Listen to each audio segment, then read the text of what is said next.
సుప్రీంకోర్టులో ఎస్ఐఆర్ పై విచారణ వాయిదా పడింది. కేసు విచారణ ఈ నెల 9కి వాయిదా పడింది.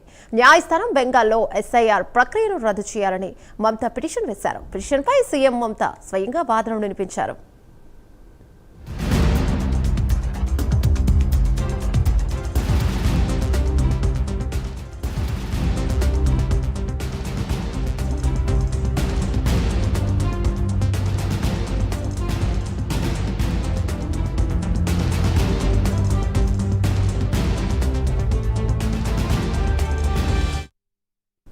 సుప్రీంకోర్టులో ఎస్ఐఆర్ పై విచారణ వాయిదా పడింది. కేసు విచారణను ఈ నెల 9కి వాయిదా వేసింది న్యాయస్థానం. దీనిపై మరింత సమాచారం మా నేషనల్ బ్యూరో చీఫ్ కళ అందిస్తారు. రైట్ కళ, చెప్పండి.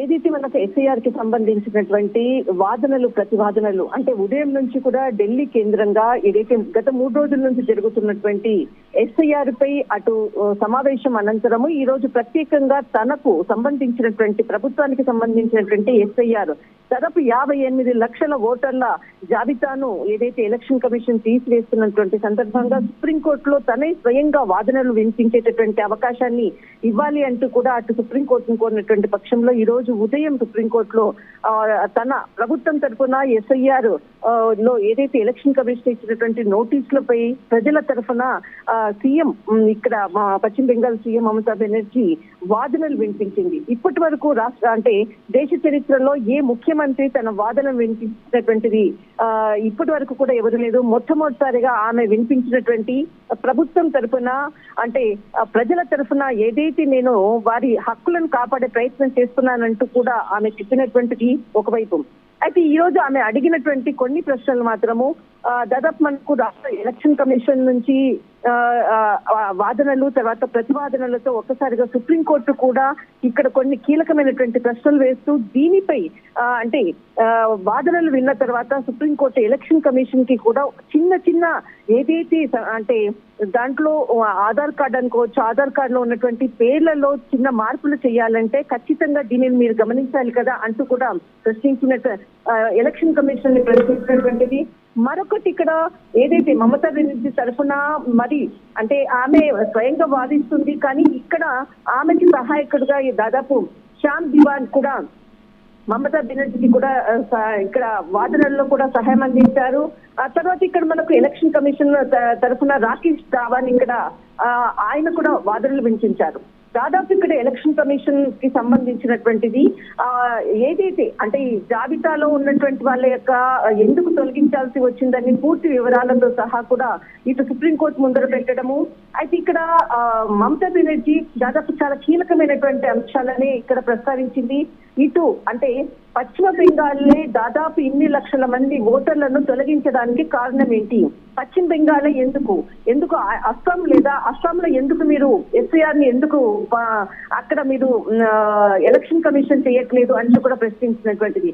అటు తమిళనాడు కేవలము మనకు కేరళ ఇక్కడ మనకు వచ్చేసేసి పశ్చిమ బెంగాల్ మాత్రమే మీరు ఎస్ఐఆర్ చేస్తున్నారంటూ కూడా అస్సాం ఎందుకు చేయట్లేదు అన్నటువంటిది ఇంకొకటి. దాదాపు దీనిపై ఏదైతే గతంలో ఇప్పటి వరకు కూడా దాదాపు 6 సార్లు నేను ఇటు ఎలక్షన్ కమిషన్ కి కూడా నేను లేఖ కూడా రాయడం జరిగింది, కానీ వాళ్ళ నుంచి ఎలాంటి స్పందన లేదు నాకు. ఇక్కడ నేను అంటే సోమవారం రోజు చాలా కీలక సమావేశాన్ని కూడా నిర్వహించాను ఎలక్షన్ కమిషన్ తో. వాళ్ళు వ్యవహరించినటువంటి తీరు కూడా అంటే అసలు ఇక్కడ ప్రజల తరఫున మాట్లాడుతున్నటువంటిది కూడా వాళ్ళు వినే ఓపిక లేదు. ఇప్పటి వరకు కూడా ఎలక్షన్ కమిషన్ నుంచి కూడా ఎలాంటి సమాచారం కూడా లేదు అంటూ కూడా చాలా కీలకమైనటువంటి వ్యాఖ్యలు చేశారు. అయితే దీనికి సంబంధించినటువంటిది దాదాపు అంటే ఇక్కడ మమతా బెనర్జీకి అంటే ఈ రోజు ఏదైతే వాదనలు ప్రతివాదనలు విన్న తర్వాత ఇటు ఎలక్షన్ కమిషన్ కి సుప్రీంకోర్టు నోటీసులు జారీ చేసింది. దీనిపై అంటే ఈ రోజు ఆమె ప్రశ్నించినటువంటి వాటికి ఖచ్చితంగా దీనికి సమాధానం చెప్పాలి అంటూ కూడా తర్వాత దీనిపై కోర్టు ఈ రోజు జరిగినటువంటి దీనికి వాయిదా వేస్తూ మరి కేసుకు సంబంధించినటువంటిది రేపు నోటీసులు ఇచ్చే విధంగా కూడా దీనితో పాటు అంటే ఈ రోజు ఏదైతే మమతా బెనర్జీకి సంబంధించినటువంటిది ఫైల్ నంబర్ 37 అయితే మమతా బెనర్జీతో పాటు మరికొంతమంది ఎంపీలు కూడా దీనిపై అంటే తృణమూల్ కాంగ్రెస్ కి సంబంధించిన వాళ్ళు మరికొంతమంది కూడా ఎస్ఐఆర్ పై కూడా వాళ్ళు కూడా ఇక్కడ పిటిషన్ దాఖలు చేసినటువంటిది.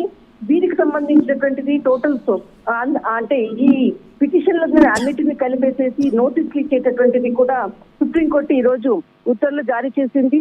అయితే ఎలక్షన్ కమిషన్ కి కీలకంగా ఈ రోజు ఇచ్చినటువంటి సుప్రీంకోర్టు నోటీసులతో బయటికి వచ్చాక ఏదైతే ఈ తృణమూల్ కాంగ్రెస్ మమతా బెనర్జీ అక్కడి నుంచి వెళ్లిపోవడము, కానీ దీనికి ఈ రోజు పెద్ద విజయం సాధించాము అంటూ కూడా కీలక వ్యాఖ్యలు చేసినటువంటి ప్రస్తుతం ఉన్నటువంటి పరిస్థితి.